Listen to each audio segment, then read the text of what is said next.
Okay, before I bring in my panel of journalists to take a look at the headlines here at home, the big international news over the past week has been protests in Hong Kong against proposed new and dangerous extradition laws. Over 2 million people will have taken to the streets in protest at these changes. Now, the changes have since been put off, but for how long? Just last night, Carrie Lam, Hong Kong's embattled leader, offered her apology over the handling of this legislation. How's the rest of the world reacted? And are they speaking up to support protesters who demand the former British colony's legacy of democracy and rule of law stay protected? Let's go live to Hong Kong, where Roland Lim, Bureau Chief at Channel News Asia, joins me now. Great to have you on the program. Has Carrie Lim's apology yesterday been received? How has it gone down with protesters? Well, the protesters outside the Legislative Council building were actually listening live to her media conference, and there were boos that greeted her sincere apology. They're saying basically it wasn't sincere enough and that it comes a little too late. Remember, Carrie Lam's extradition bill is the cause of much unhappiness among the Hong Kong people, and that's why more than 2 million showed up on Sunday to protest against the introduction of that particular bill. Their demands are very simple. They want 5 things. 1, for Carrie Lam to take accountability and to step down. They want the police to also remove the classification of rioting for the mass demonstrations that were seen that led to violence on June the 12th. They also want those charged with rioting to be released from police.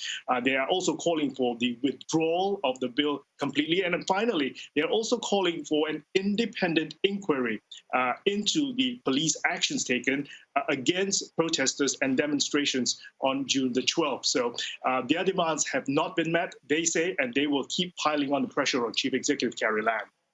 Do people trust, Roland, that this legislation is now behind them, that things will go back to the promises it really made when the handover of the colony occurred? Or do they feel that the heavy hand of China is already starting to wade into Hong Kong politics?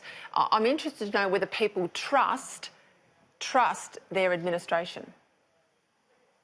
Well, the perception here really is that with the introduction of this bill, it's only reinforced the belief that really the chief executive and the pro-establishment lawmakers here really march to the beat of the central government.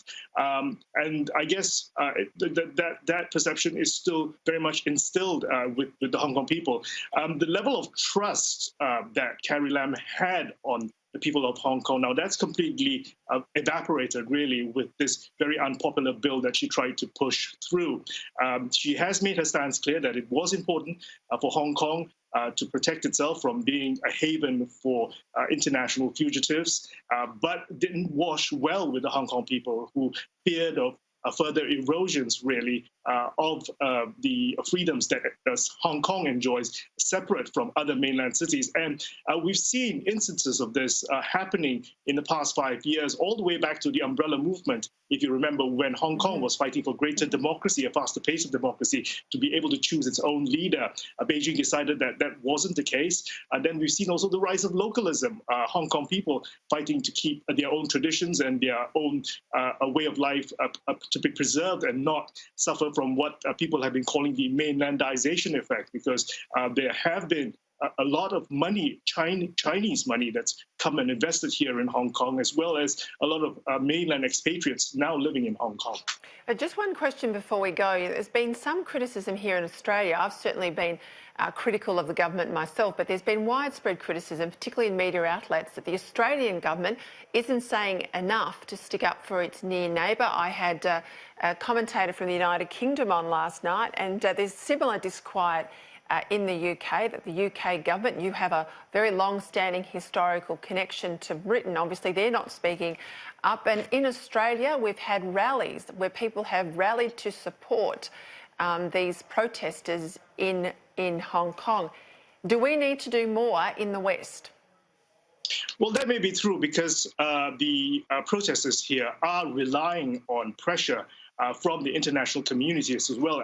We've already had envoys from Europe, Germany, the UK, for example, have been particularly vocal, and of course the US warning that this particular extradition bill would ruin the city's reputation as an international finance and trading center, because under the new laws, if it had been passed, it would have meant that not just locals, but international individuals or foreign individuals in Hong Kong could be extradited to China on flimsy charges and have their assets also seized by the Hong Kong courts. So they want, I guess the protesters are also trying to get the international community involved in ways in trying to pressure the Hong Kong government, really, or the administration from backing down completely. But let's not forget, it's already considered a major win by some political watchers here that the government has suspended the bill with an indefinite deadline, because some analysts say that a suspension actually equals a withdrawal, and